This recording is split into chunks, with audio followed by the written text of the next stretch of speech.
so I'll do something simple, like, all right, no cell phone, no TV, or something, like, to let him know, hey, your actions have reactions.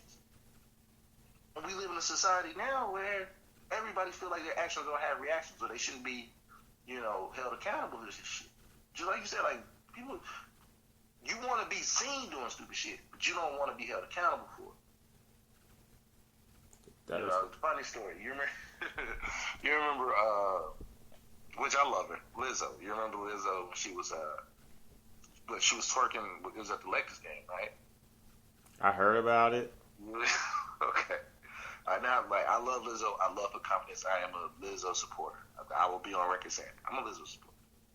But during that time frame, I was like, hey, that was in bad taste. That was a bad place to do it. You got people arguing about it. And I was like, well, no, you have to understand. Like,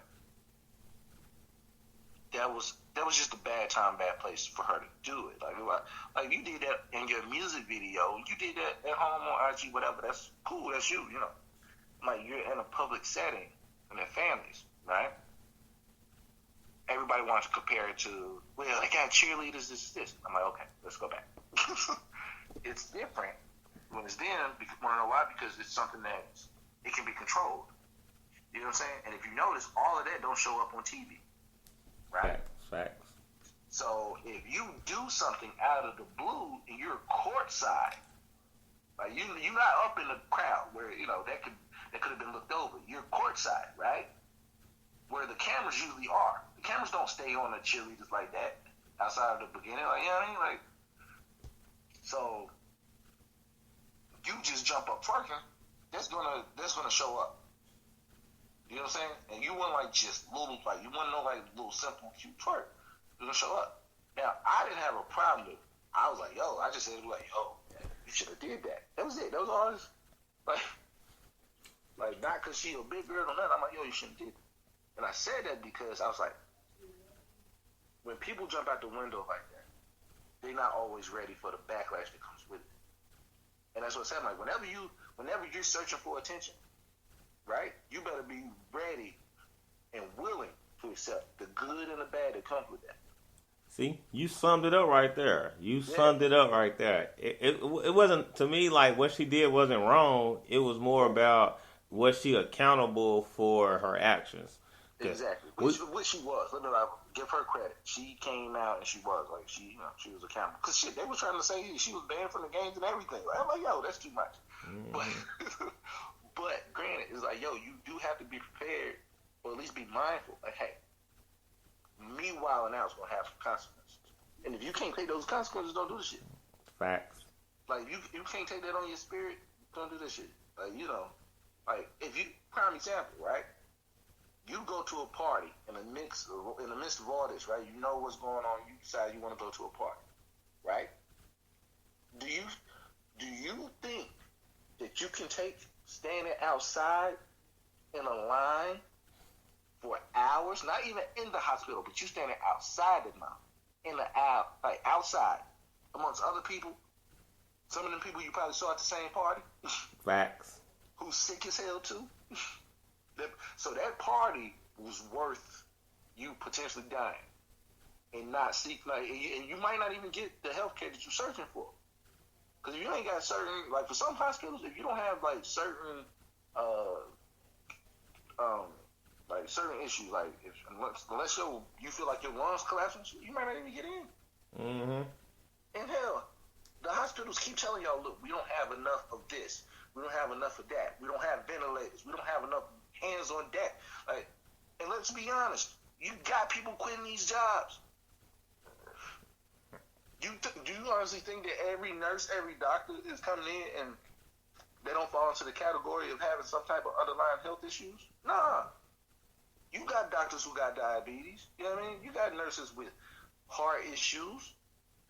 So if you're saying, hey, you're more susceptible to this under circumstances and you don't understand it, because no one understands it, when it boils down to it, you're going to wonder, you're like, well, hey, do I need to quit my job because I'm not in a position to do this? Or do I stay on and risk losing my life and affecting my family?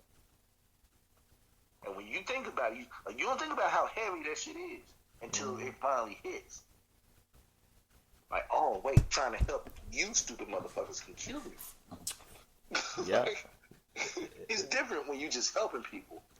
It's a Now difference. can kill you too and your loved ones. Can you live with that? Like just think about it for a second. Can you live with that? Like, if you say yeah, all right, whatever, go about your business. Because it might not be you to see that. You coming home after weeks at a time with this. And let's be real. Not everybody has the money to have, like, 2 places to live. You know, where you can store your family in one apartment and you going and staying at a townhouse or whatever. Like, people not living like that everywhere.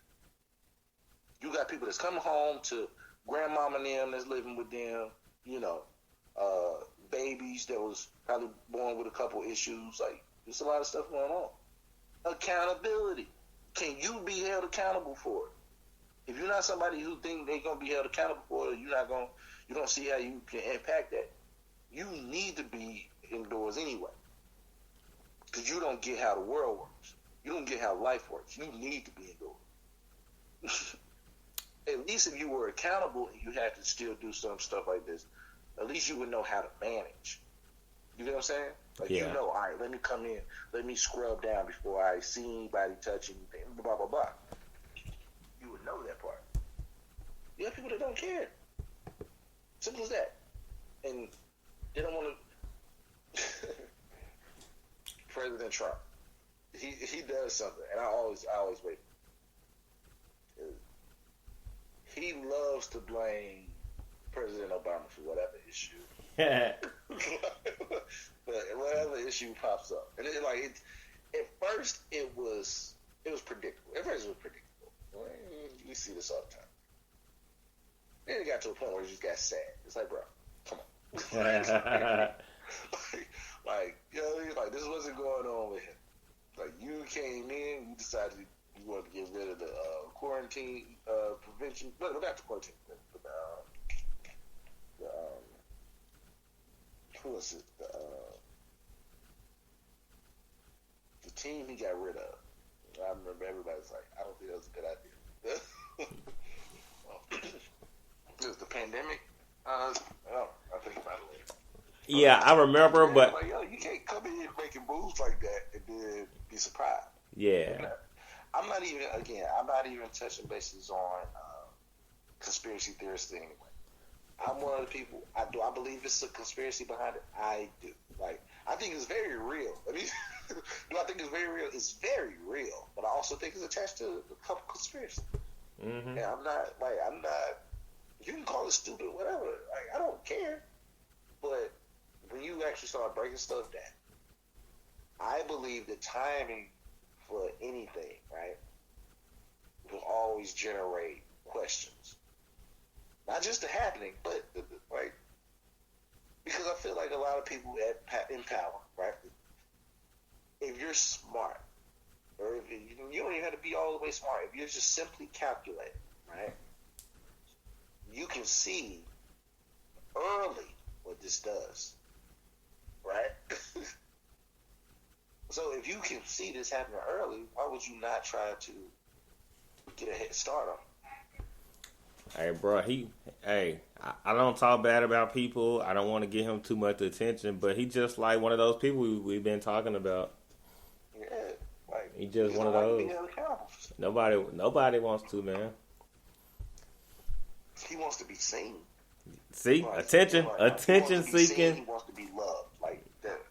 You know, we crack jokes all the time about him having his rallies, and you know, I get it. Like, it's a promotional tour. I get it. I know what a rally is. It's a promotional tour.